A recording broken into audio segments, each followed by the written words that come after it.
Marco Muzzo has just been sentenced to 10 years minus time served for drunk driving and causing the deaths of 3 children and their grandfather last fall. The CBC's Natalie Collada is at the court, and she joins me now live with the latest. So you were inside of that courtroom. Tell us more, Natalie, about what the judge said in her sentencing.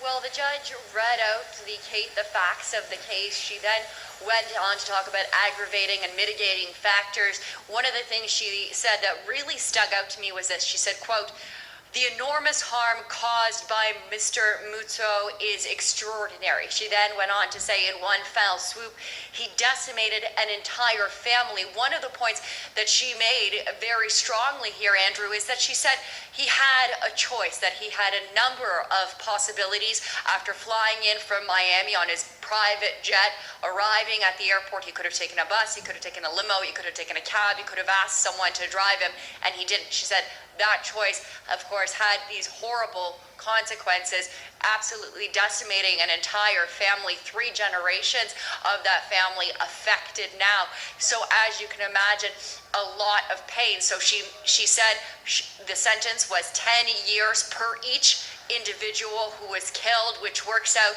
to be 9 years, 4 months. That includes the time he's already spent in jail, and that will be served concurrently, so at the same time. So in total, 9 years, 4 months for Marco Muzzo. And so what was the reaction in court by Muzzo himself or from the Neville Lake family, and even the judge, as you tweeted out, Natalie, was even emotional herself?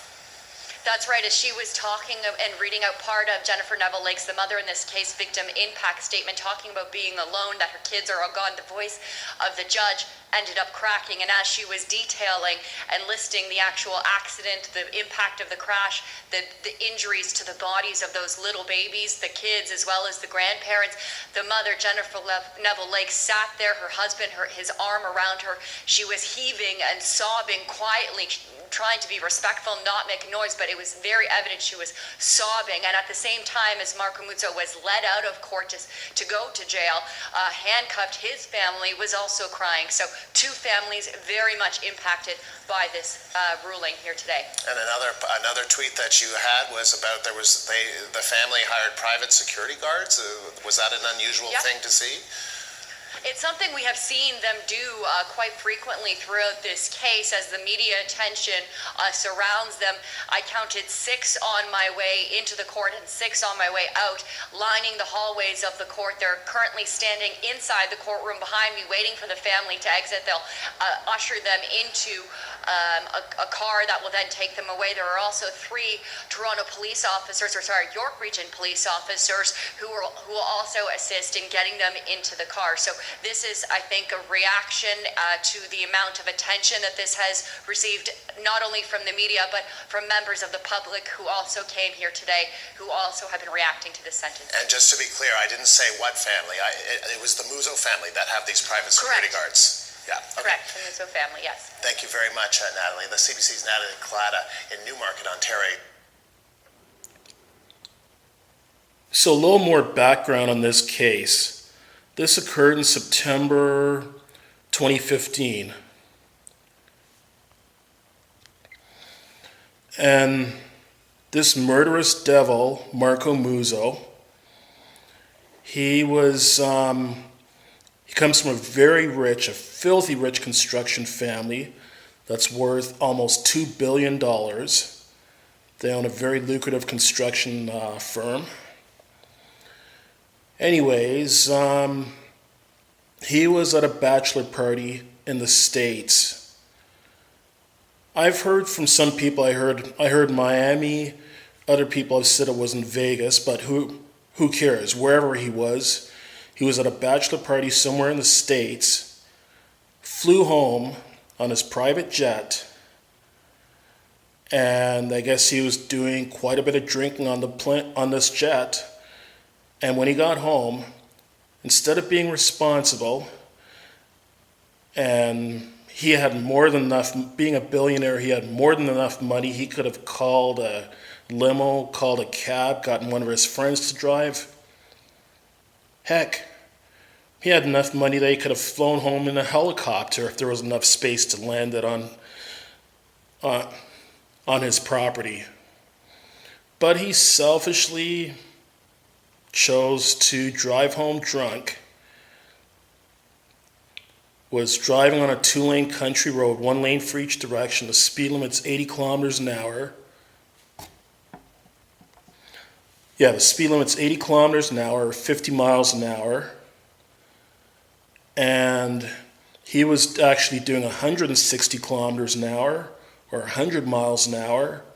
And he blew through a stop sign, hitting this minivan, murdering 3 children, all under the age of 10 years old in this minivan, murdering their grandfather as well too, and putting their grandmother and I think their great-grandmother in the hospital. Now, I know that the Canadian justice system does not refer to impaired driving as murder, but in my mind, impaired driving is very much murder. As a matter of fact, I think if you're stupid and selfish enough to drive while you're intoxicated, and when I say intoxicated, I'm not just talking, so if you drive while you're drunk or if you drive while you're stoned. So if you're intoxicated by alcohol, if you're intoxicated by recreational drugs or hard drugs, even if you're intoxicated by prescription medication or over-the-counter medication, I don't care if you're taking something like Benadryl or Sudafed or some other kind of prescription or over-the-counter medication for illness. Read the package, and if it says on the package, do not drive or may cause drowsiness, do not drive or operate heavy machinery while taking this product, then abide by that. Don't do it. But I do feel that if you drive while you're impaired by alcohol or drugs, or both, and you end up killing someone while you're driving impaired, the penalty should be life in jail with no chance of parole ever. As far as I'm concerned, that's first-degree murder. You should be charged with first-degree murder and spend the rest of your life in jail with no chance of parole ever. Because, to give you an example, if you go and decide to rob a store at gunpoint, and that gun accidentally goes off and kills the clerk or kills someone else, kills anyone. If the gun accidentally goes off and kills someone, you'll be charged with first-degree murder. You're not going to be charged with manslaughter. Right here in Canada, you'd be charged with first-degree murder under those circumstances. I don't see impaired driving as being any different. You make a willing choice to drink alcohol or consume drugs, whether the recreational drugs or for medical purposes, and you make a willing choice to get behind the wheel and drive a vehicle. So to me, that makes you a first-degree murderer. There's just been too many of these cases in Canada and all over the world of these impaired drivers just getting a slap on the wrist. Why did this piece of crap only get 10 years in jail? In Canada, as far as I know, I read online that the maximum sentence for criminal negligence causing death or impaired driving causing death, because you're usually charged with one of those two things or sometimes both of those things if you drive impaired and kill someone in Canada. The maximum sentence is life imprisonment. Why are Canadian judges not imprisoning these pieces of garbage for the rest of their lives?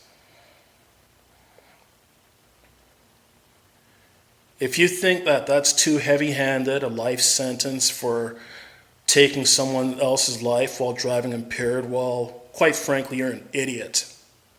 I think that's a perfectly appropriate sentence.